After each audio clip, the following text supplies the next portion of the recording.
Há segredos que não morrem com as pessoas, não desaparecem com o último suspiro. Pelo contrário, eles permanecem. Agarram-se às paredes como a era. Respiram no pó que se acumula nos cantos.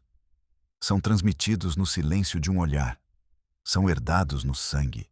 Hoje não lhes trago uma história de narcotraficantes, nem de assassinos com armas banhadas em ouro. O mal que lhes vou contar hoje é mais antigo, mais íntimo. Hoje trago-vos um silêncio. Um silêncio que pesou sobre um povo durante quase um século. Um silêncio guardado por gerações de mulheres. Mulheres que partilhavam o mesmo apelido, a mesma casa, o mesmo destino e o mesmo homem. Esta é a história da Hacienda La Piedad. Um nome que é uma zombaria, uma ironia cruel. Porque naquele lugar, a piedade não existia. Lá, a palavra família tornou-se uma blasfêmia. O amor era uma condenação. E os filhos nasciam com a mesma maldição nos olhos, com a mesma sombra na alma. Se tiver coragem de ouvir, se a sua consciência não lhe permitir desviar o rosto. Se acredita que a verdade deve vir à tona, independentemente do custo ou do tempo que passou. Inscreva-se. Torne-se um eco. Dê voz àquelas que foram forçadas a calar-se, porque o que vais ouvir hoje mudará a tua maneira de ver o mundo, de entender a natureza do mal. O horror, às vezes, não traz uma arma. Às vezes, traz o teu próprio sangue e dorme sob o teu próprio teto. Pausa. Silêncio absoluto. A câmara aproxima-se muito lentamente da fechadura enferrujada da porta, como se tentasse ver através dela. Tudo começou como começam os piores pesadelos, com um rumor, um sussurro, uma palavra dita em voz demasiado baixa, numa aldeia esquecida por Deus e pelo governo. San Jacinto del Monte. Um ponto no mapa que ninguém se importava. Um lugar onde o tempo parou. Ou talvez nunca tenha avançado. Lá, as pessoas aprenderam a viver em voz baixa. Falavam da colheita, do clima, mas nunca, jamais, da fazenda. La Piedad. O nome era pronunciado com uma mistura de respeito e terror. Era o centro do seu universo, a fonte do seu trabalho e a raiz do seu medo. Diziam em sussurros quase inaudíveis que as mulheres da família de la Vega eram estranhas, que nunca se casavam, que nunca abandonavam os altos muros da fazenda, como se fossem prisioneiras no seu próprio palácio. Mas tinham filhos, muitos filhos, crianças pálidas, de olhos tristes e profundos, crianças que brincavam sem rir, e todas, sem exceção, tinham o mesmo olhar penetrante, o mesmo queixo quadrado, a mesma herança inegável do velho patrão, Dom Armando de la Vega. Ninguém perguntava. Ninguém se atrevia. Fazer uma pergunta sobre os de la Vega era como brincar com fogo. Em San Jacinto, o medo era mais denso do que o ar da manhã. O medo tinha um nome, e esse nome era de la Vega. Mas os rumores são como esporos no vento, invisíveis, imparáveis, viajam para longe. E um dia, um desses esporos, minúsculo e carregado de veneno, chegou aos ouvidos de Sofia Mendoza. Sofia era jornalista, mas não como as de hoje, não como as que perseguem cliques e manchetes virais. Era como as de antigamente, das que gastavam a sola dos sapatos, das que acreditavam que a verdade era um dever, não um produto. Ela trabalhava para um pequeno jornal regional, La Voz del Sur, um jornal que lutava para sobreviver todos os dias. Certa manhã, revisando as notícias locais, ela leu uma nota de 2 linhas, perdida entre anúncios e notícias sem importância. Incêndio menor na Hacienda La Piedad, sem feridos relatados. Nada. Uma nota que qualquer um teria ignorado. Mas em Sofia, algo clicou. Um curto-circuito no cérebro. Um palpite. Aquele instinto animal que separa um verdadeiro repórter de um simples escritor de notas. Por que reportar um incêndio menor? Por que a clarificação sem feridos? Era demasiado limpo, demasiado simples. Ela decidiu ir. Foi uma decisão visceral, não racional. Ninguém na redação a apoiou. O seu chefe olhou para ela por cima dos óculos. É uma perda de tempo, Sofia. Não vais conseguir nada lá. Os seus colegas zombaram. Vais entrevistar as vacas do Dom Armando? Os de La Vega são intocáveis. Vivem noutro planeta. Não vais encontrar nada. Mas Sofia sentiu o chamado. O cheiro de podridão por trás da cortina de fumo daquela notícia insignificante. Pegou o seu carro velho. Um tsuru branco que era uma extensão da sua própria teimosia. Um carro que tossia em cada subida, mas nunca desistia. E ela dirigiu até San Jacinto. Ela não sabia que estava a dirigir para o coração das trevas. Ela não sabia que aquela viagem a partiria em 1000 pedaços, para depois reconstruí-la em algo mais forte, ou talvez apenas mais triste. Ela não sabia que se tornaria a única esperança para uma linhagem de mulheres condenadas ao silêncio. A estrada para San Jacinto era um castigo, uma penitência. Uma serpente de asfalto maltratado que se contorcia entre colinas secas, curvas fechadas e sem sinalização, buracos que pareciam crateras de uma guerra esquecida. O sol caía forte, implacável. O ar-condicionado do seu carro tinha morrido há anos. Sofia conduzia com as janelas abertas. O ar quente batia-lhe no rosto. Cada quilômetro era uma gota de suor. Uma dúvida crescente. O que estou a fazer aqui? Por que esta obsessão com uma história que provavelmente não existe? Sentia-se ridícula. Uma Quixote moderna perseguindo fantasmas. Chegou à aldeia ao entardecer. A luz dourada do sol poente não conseguia embelezar o lugar. Apenas acentuava a sua tristeza. San Jacinto era um postal do esquecimento. Casas de adobe com paredes rachadas. Uma igreja com o telhado prestes a desabar. Cães magros à procura de restos no lixo. E olhares. Acima de tudo, olhares. Olhares que se fixavam no seu carro, na sua matrícula estrangeira, no seu rosto de estranha. Olhares que não eram curiosos, eram hostis, desconfiados. Parou na única pousada do local. Uma placa de madeira apodrecida dizia: "A cozinha da Helena". Ela entrou. O lugar estava limpo, mas cheirava a tristeza, a comida requentada e a sonhos desfeitos. Pediu um café. O silêncio no interior era tão denso que se podia cortar com uma faca. 3 homens num canto pararam de falar quando ela entrou. Agora apenas a olhavam. Tentou falar com a proprietária, Helena, uma mulher idosa, com cerca de 70 anos. O seu rosto era um mapa de rugas. As suas mãos nodosas e fortes. A sua pele curtida pelo sol e pela resignação. "Boa tarde. Sou jornalista." Helena acenou lentamente com a cabeça. Não disse uma palavra. Continuou a limpar um copo com um pano. "Vim perguntar pela fazenda, La Piedad. Soube que houve um pequeno incêndio."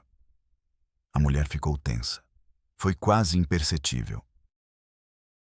Mas as suas mãos, que se moviam com uma rotina de anos, pararam. Por um segundo. Depois, continuaram, um pouco mais lentas. Ela olhou para Sofia, e nos seus olhos, Sofia viu o que tinha vindo procurar. Medo. Um medo antigo, profundo, herdado. "Não há nada para ver aqui, senhora."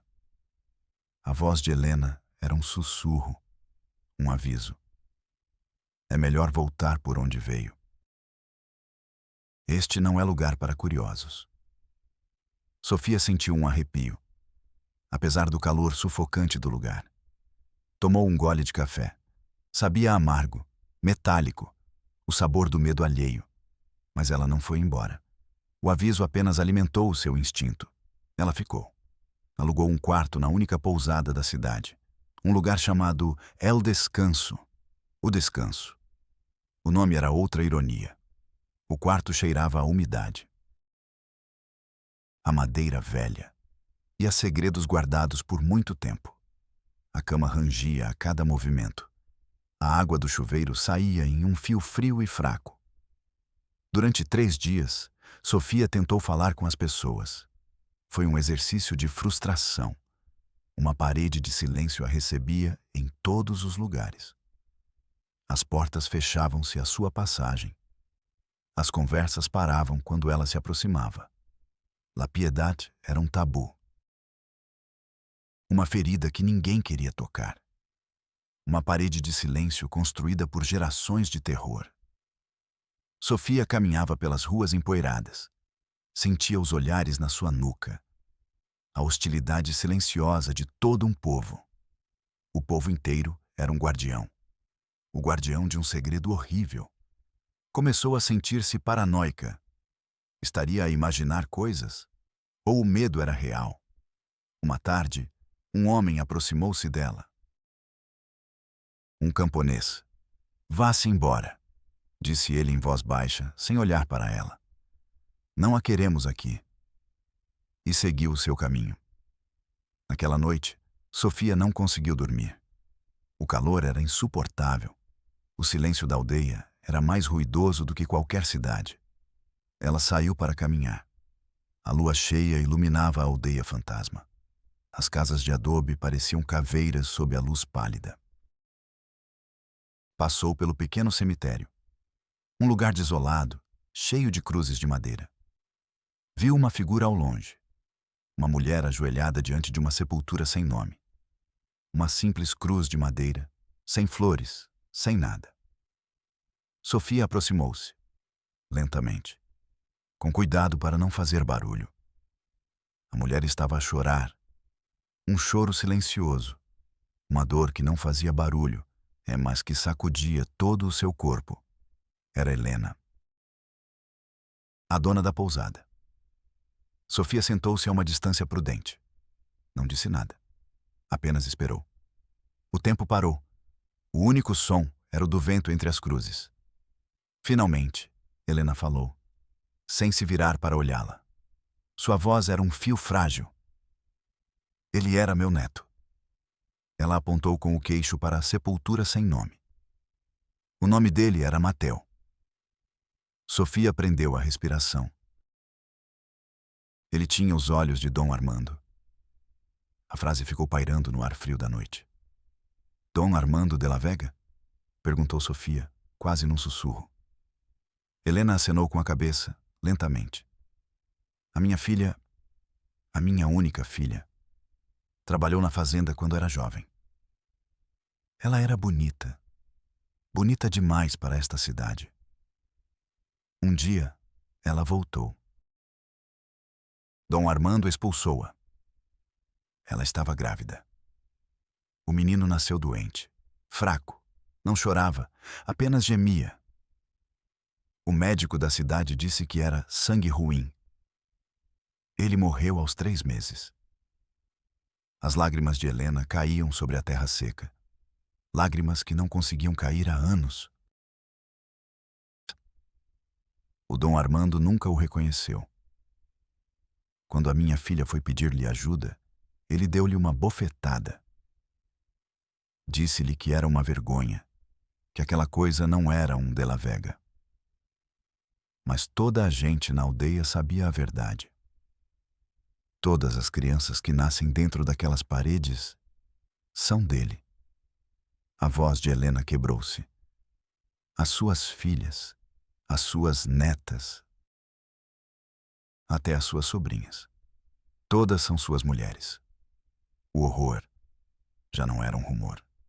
Tinha uma forma, um nome, uma genealogia perversa. Sofia sentiu o frio do metal na boca, o sabor do puro horror. Quis vomitar. Contive-me. Helena olhou para mim pela primeira vez. Os seus olhos eram 2 poços de dor infinita. Ele não é um homem, senhorita. É um demônio. E a fazenda é o seu inferno pessoal. Ninguém pode entrar sem a sua permissão. E ninguém pode sair. Nunca. Sofia soube então que aquilo já não era uma história. Era uma missão, uma obrigação moral. Voltou para o seu quarto. As suas mãos tremiam de uma forma que ela não conseguia controlar. Sentou-se em frente ao seu portátil. O ecrã em branco parecia uma provocação. Como colocar em palavras algo tão monstruoso? Como contar o incontável? Sabia que o testemunho de Helena não era suficiente. Precisava entrar. Precisava ver com os seus próprios olhos. Precisava de uma testemunha interna. Uma prova. Mas como? A fazenda era uma fortaleza. Muros altos, coroados com arame farpado. Um único portão de ferro. E homens armados. Vaqueiros com espingardas que não eram para assustar os coiotes. Passou mais 2 dias na cidade. Já não fazia perguntas. Apenas observava. Estudava a rotina da fazenda à distância. Uma carrinha de abastecimento entrava todas as manhãs às 9 horas. Sempre a mesma. Uma carrinha velha e surrada, conduzida por um homem jovem, um rapaz que não parecia ser da cidade. Tinha o olhar nervoso de um forasteiro. Sofia esperou por ele na estrada, a 1 quilômetro da cidade. Fez-lhe sinal para parar. O jovem travou, olhando para ela com desconfiança. O que quer? Quero entrar na fazenda. O rapaz soltou uma gargalhada. Uma risada nervosa que soou falsa. Está louca? Ninguém entra lá sem a permissão do patrão. Eu pago-lhe. Sofia tirou um maço de notas. Todas as suas poupanças. O dinheiro que tinha para o aluguer do mês seguinte. Colocou-o na mão dele. O rapaz olhou para o dinheiro. Os seus olhos arregalaram-se. Depois, olhou para os lados da estrada, como se temesse ser visto. O seu rosto mudou. A ganância travava uma batalha feroz contra o medo. É muito perigoso, sussurrou. Eu sei. Se nos descobrirem, Dom Armando mata-nos, aos 2. E enterra-nos onde ninguém nos encontre. Não nos vão descobrir. Serei rápida. O rapaz hesitou. Mordeu o lábio inferior. O suor escorria pela sua testa. Finalmente acenou com a cabeça, com um movimento quase imperceptível. Na parte de trás. Cobre-te com as lonas e não faças nenhum barulho. Tens 5 horas.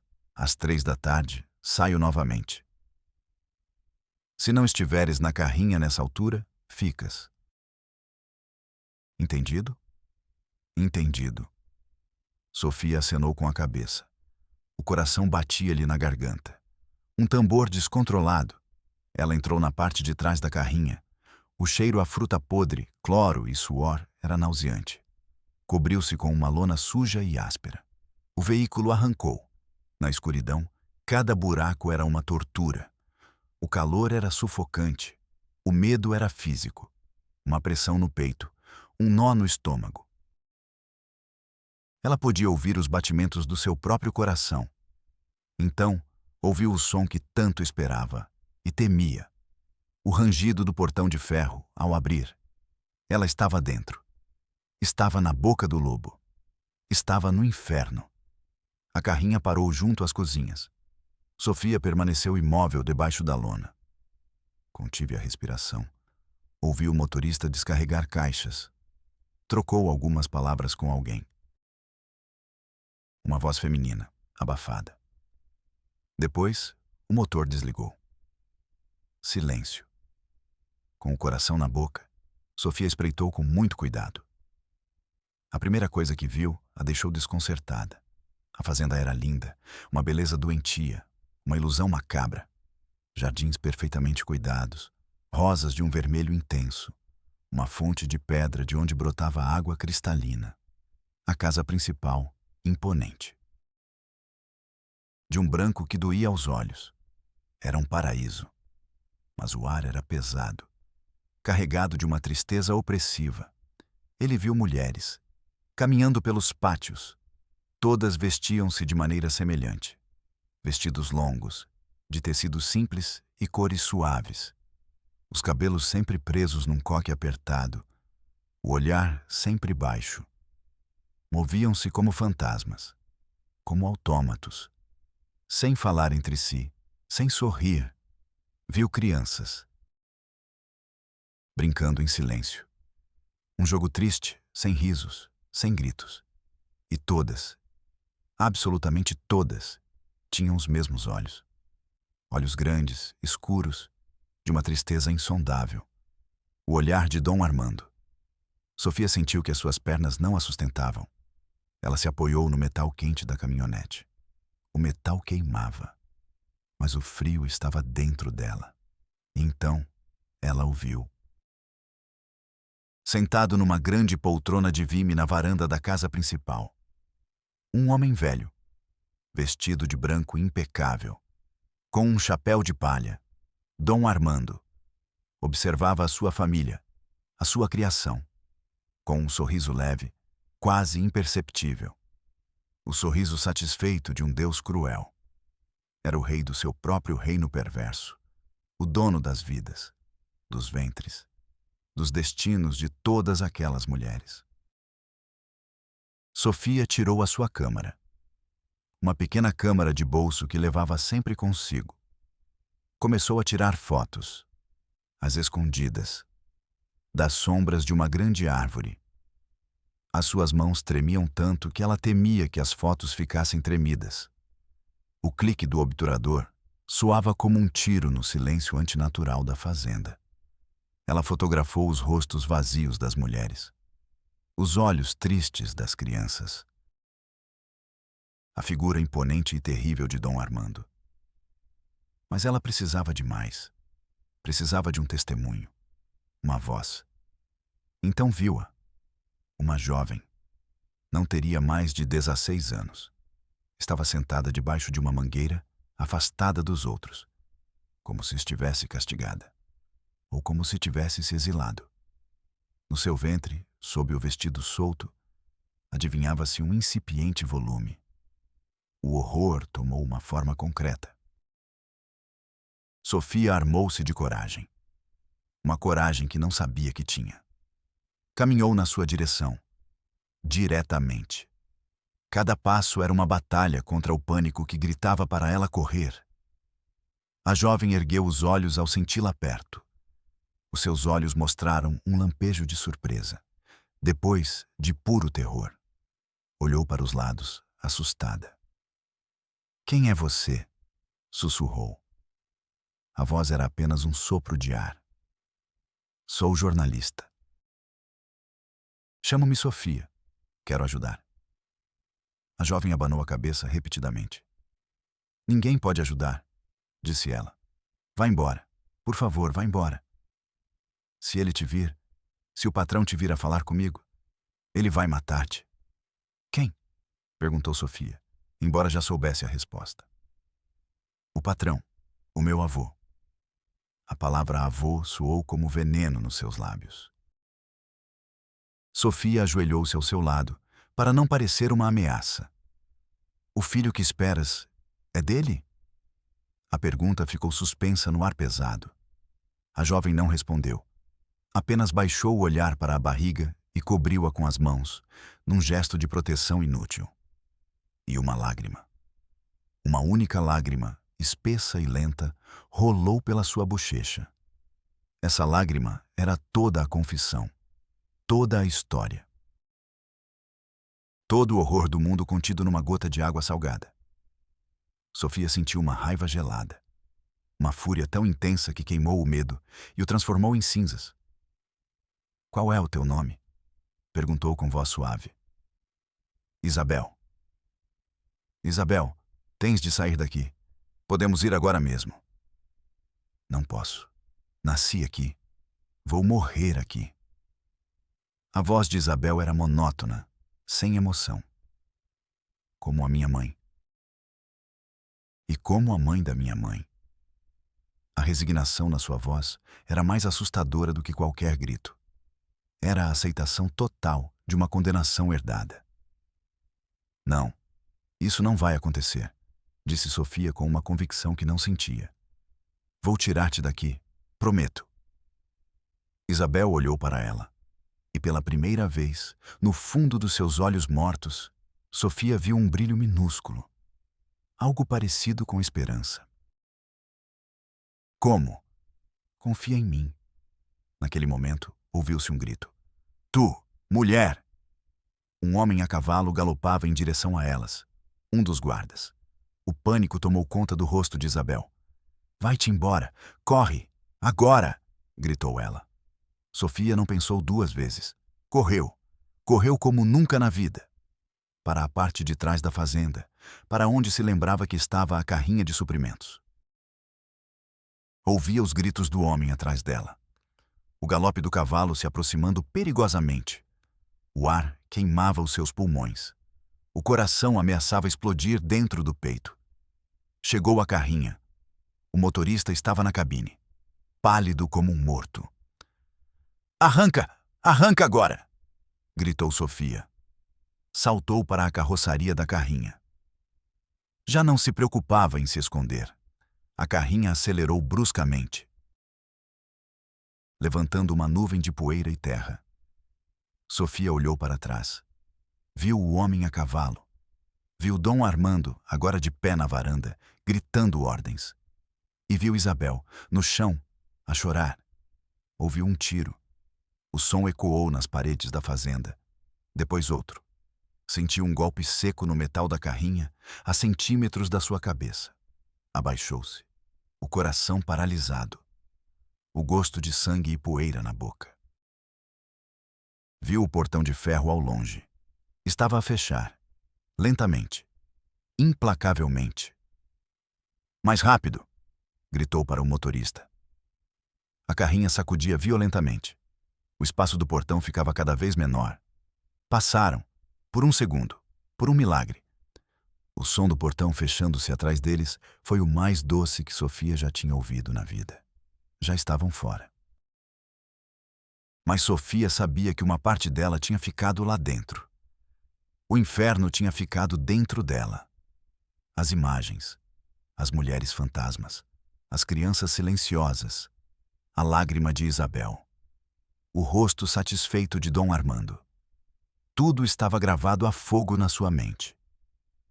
Já não era uma história para contar. Era uma ferida que nunca iria sarar. A história da Hacienda La Piedad não começou com a maldade de Dom Armando. A maldade raramente é espontânea.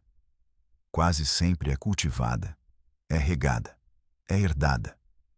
Começou muito antes, com o seu pai, Dom Ramiro de la Vega, um homem de outro tempo, um latifundiário do velho mundo, um homem brutal, forjado na Revolução. Para ele, as pessoas que viviam nas suas terras eram sua propriedade, como o gado, como as árvores, incluindo as mulheres.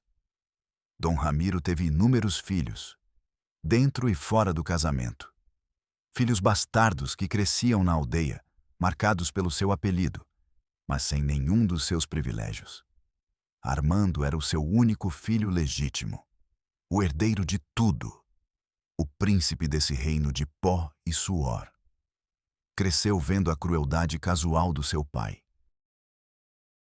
Vendo como ele tomava as jovens camponesas à força nos estábulos. Ouvindo os seus gritos abafados. Vendo como os meio-irmãos que ousavam reclamar alguma coisa eram espancados e expulsos.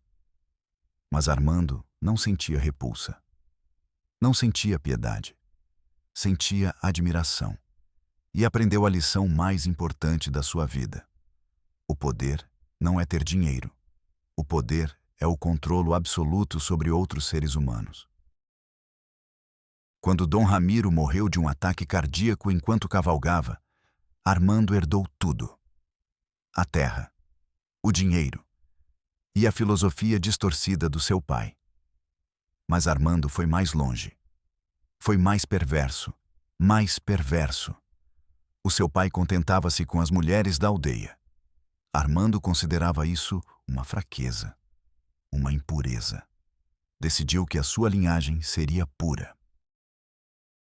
O seu sangue não se misturaria com o dos camponeses. Começou com as suas primas irmãs, duas jovens órfãs que viviam na fazenda por caridade. Isolou-as do mundo. Proibiu-lhes qualquer contato com o exterior. Queimou os seus livros. Cortou a linha telefônica. Elas eram o seu jardim privado, as suas primeiras flores. Quando tiveram filhas, o ciclo repetiu-se, de uma forma ainda mais monstruosa. As filhas, que também eram suas filhas, tornaram-se suas mulheres. Depois, as netas, que também eram suas filhas e bisnetas. Criou uma dinastia de pesadelo, uma árvore genealógica baseada no incesto, no abuso sistemático, no poder absoluto de um único homem. Qualquer tentativa de rebelião, por mínima que fosse, era punida com uma brutalidade selvagem. Confinamentos em quartos escuros durante semanas, espancamentos, humilhação pública diante dos outros. Qualquer homem da aldeia que tentasse se aproximar de uma mulher de La Vega simplesmente desaparecia. A aldeia aprendeu a lição. Aprendeu a não olhar, a não falar, a não ouvir os gritos que às vezes escapavam das paredes nas noites sem lua. A família de La Vega tornou-se uma ilha. Uma monarquia da carne, governada por um rei louco e todo-poderoso. As crianças que nasciam dessas uniões proibidas pagavam o preço. Eram frágeis. Muitas morriam antes de completar 1 ano. Outras nasciam com deformidades físicas, com problemas mentais, tarados genéticos que eram escondidos como uma vergonha. Dom Armando chamava-os de os fracos. Erros do sangue, dizia com desprezo. Eram a prova viva do seu pecado. Mas para ele, não era um pecado. Era o seu direito, o seu legado. Ele criou um sistema perfeito de controle psicológico. As mulheres mais velhas, suas primeiras vítimas, tornaram-se suas carcereiras mais fiéis. Elas vigiavam as mais jovens. As mães ensinavam as suas próprias filhas a obedecer, a submeter-se sem questionar. É o teu dever, diziam-lhes. É a vontade do patrão. O terror tornou-se tradição. A submissão, um dever sagrado. A fazenda era um mundo fechado, com as suas próprias leis, o seu próprio Deus e o seu próprio demônio. Um demônio vestido de branco. Dom Armando de La Vega. Sofia chegou à capital do estado à meia-noite. O seu corpo doía devido à tensão. A sua mente era um turbilhão de imagens e vozes. Mas ela tinha uma missão. Dormiu algumas horas num hotel barato. Logo pela manhã, foi diretamente para a Procuradoria-Geral do Estado. Pediu para falar com o procurador especializado em crimes de gênero. Uma secretária com um olhar entediado e unhas perfeitamente cuidadas olhou para ela com desdém. O procurador está com a agenda cheia. Se quiser, pode deixar os seus dados. É uma emergência. É um caso de sequestro e abuso de dezenas de mulheres. A secretária nem sequer levantou os olhos do monitor. Preencha este formulário, disse ela, empurrando uma folha sobre o balcão. Sofia sentou-se para esperar. 1 hora, 2 horas. Ela viu pessoas a entrar e a sair, advogados com fatos caros, polícias. O tempo passava lentamente. O ar do escritório cheirava a café velho, papel velho e indiferença. Finalmente chamaram-na. Foi recebida por um advogado. Um homem jovem, com um fato cinzento que lhe ficava grande e cabelo penteado para trás. o advogado Ramírez. Sofia contou-lhe tudo, com a voz trêmula no início, depois com uma fúria fria. A fazenda, Dom Armando, as mulheres fantasmas, as crianças tristes, Isabel. Mostrou-lhe as fotos no pequeno ecrã da sua câmara. O advogado olhou para elas sem o menor interesse. Passava as imagens com um movimento rápido do polegar, como se estivesse a ver memes no telemóvel. Interessante, disse ele no final. A palavra foi como uma bofetada. Interessante, é um inferno na Terra. É preciso fazer alguma coisa já. O advogado Ramírez suspirou. Um suspiro de profundo tédio, como se Sofia fosse a última de uma longa fila de loucas histéricas. Senhorita Mendoza, você disse que é o seu nome, certo? Olhe, para que possamos agir, precisamos de uma denúncia formal. Alguma das vítimas está aqui com você para depor? Não, claro que não. Elas estão presas, estão em pânico, exclamou Sofia, sentindo a frustração crescer na garganta. Então, legalmente não posso fazer nada. Tecnicamente não há crime. É a sua palavra, a de uma jornalista, contra a de Dom Armando de la Vega. Sabe quem é Dom Armando de la Vega? O advogado sorriu. Um sorriso cínico, de superioridade. Claro que sei. É um dos principais benfeitores da campanha do nosso senhor governador. Financia hospitais. Faz doações a orfanatos. Todos os anos organiza uma grande festa para as crianças pobres. É um pilar da comunidade. Um filantropo. Sofia sentiu o chão desaparecer debaixo dos seus pés. A náusea voltou, forte. Mas as fotos, o testemunho da mulher da aldeia. As fotos não provam um crime. Podem ser de qualquer lugar. E o testemunho de uma idosa da aldeia não vale nada num tribunal. O que a senhora tem, menina, é um boato. Um boato muito elaborado. O meu conselho é que desista. Para o seu bem. Há famílias muito poderosas com as quais não convém se meter. A ameaça não foi direta. Foi pior. Foi um conselho amigável. Um aviso envolto na seda da burocracia. Sofia saiu do Ministério Público. O sol brilhante da tarde lhe pareceu obsceno. Caminhou sem rumo pelas ruas. O barulho da cidade, os carros, as pessoas, tudo lhe parecia distante. Sentou-se num banco do parque. As suas mãos tremiam incontrolavelmente. O sistema não era cego. Estava comprado. Não era uma falha do sistema. O sistema funcionava perfeitamente.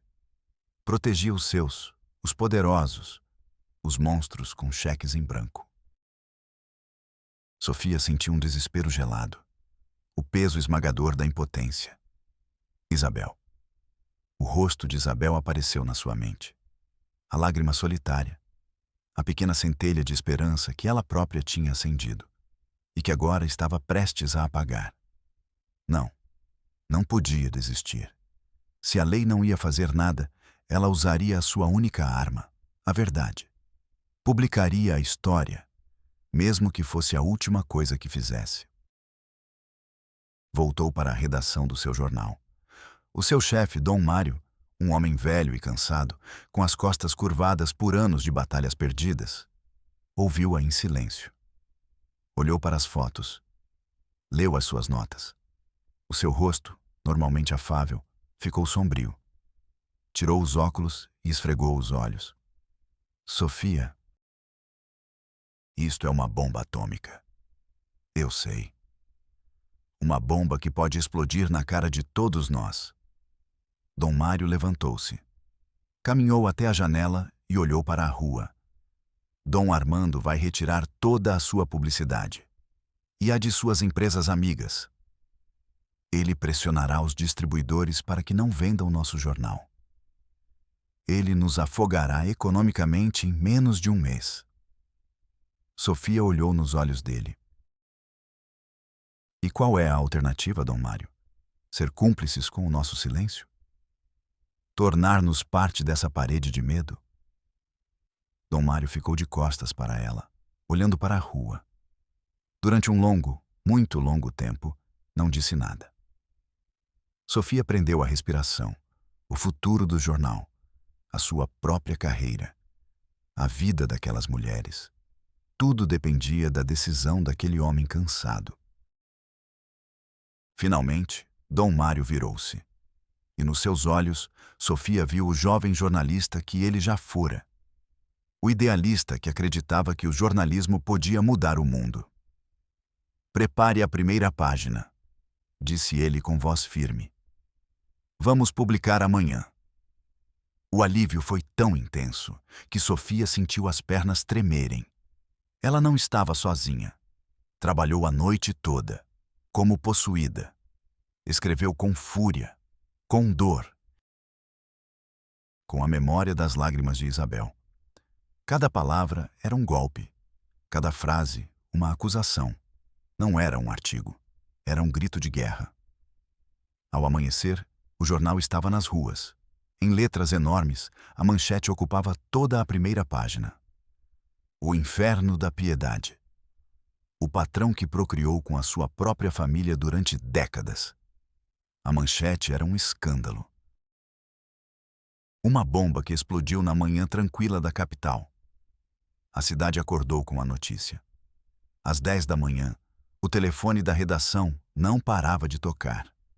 Canais de televisão nacionais, estações de rádio, jornais da Cidade do México, agências de notícias internacionais. Todos queriam a história. Sofia tornou-se, da noite para o dia, o centro de um furacão mediático. A pressão sobre as autoridades aumentava a cada hora. O governador, que antes ignorava os de la Vega, agora não podia ignorar o escândalo. O Ministério Público, o mesmo que a havia desprezado, agora ligava insistentemente. Advogada Mendoza, fala o advogado Ramírez. Precisamos da sua declaração formal para o processo. A sua voz já não era cínica. Agora era servil, untuosa. Claro. Já estamos a abrir um inquérito de ofício. O procurador-geral está muito interessado pessoalmente no caso. Sofia sentiu uma vitória amarga, ácida.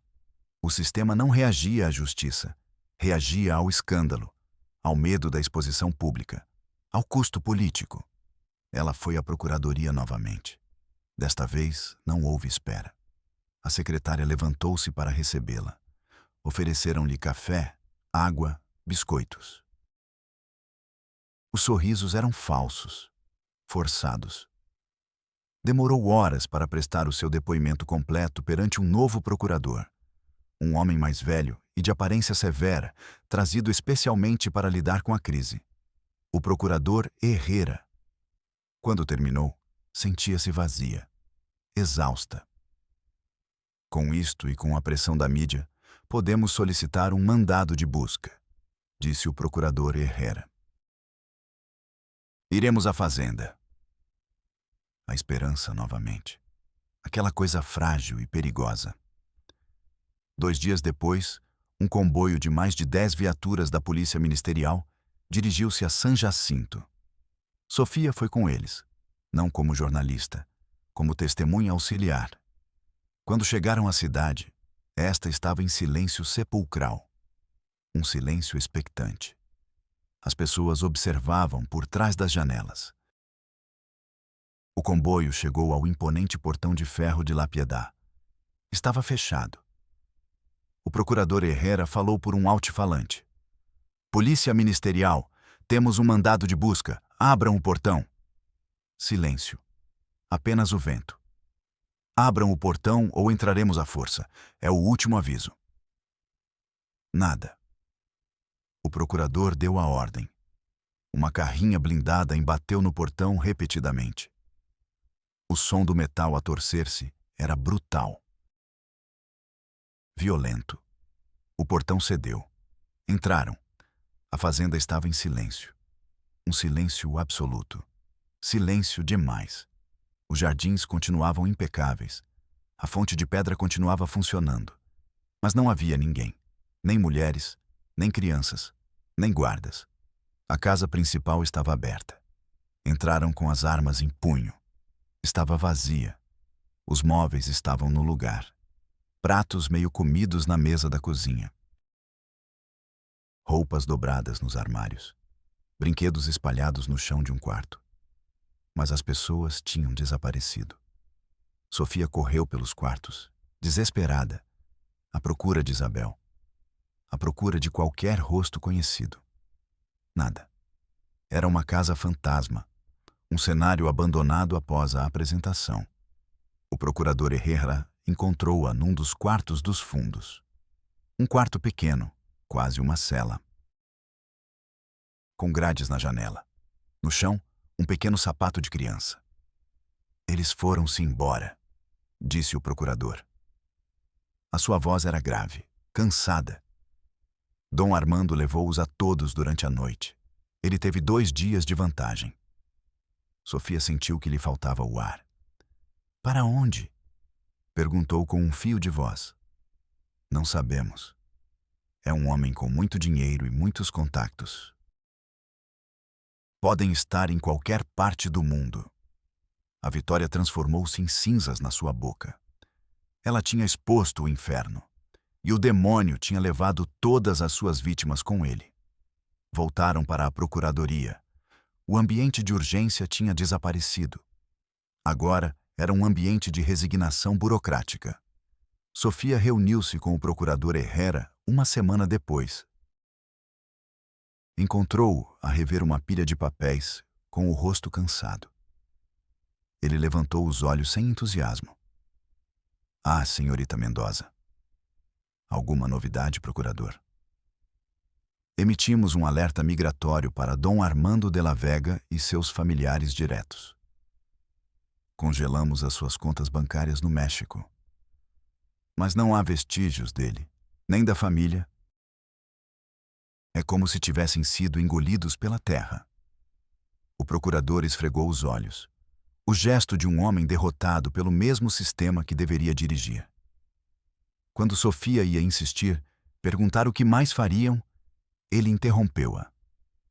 Não olhou para ela. O seu olhar estava perdido no monitor. Senhorita Mendoza. Agora isto é um caso de pessoas desaparecidas. Isso é da competência de outra agência. Preencha o formulário 2B na janela 3.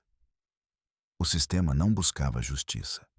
Buscava ordenar o horror em pastas, classificá-lo, arquivá-lo até que fosse esquecido.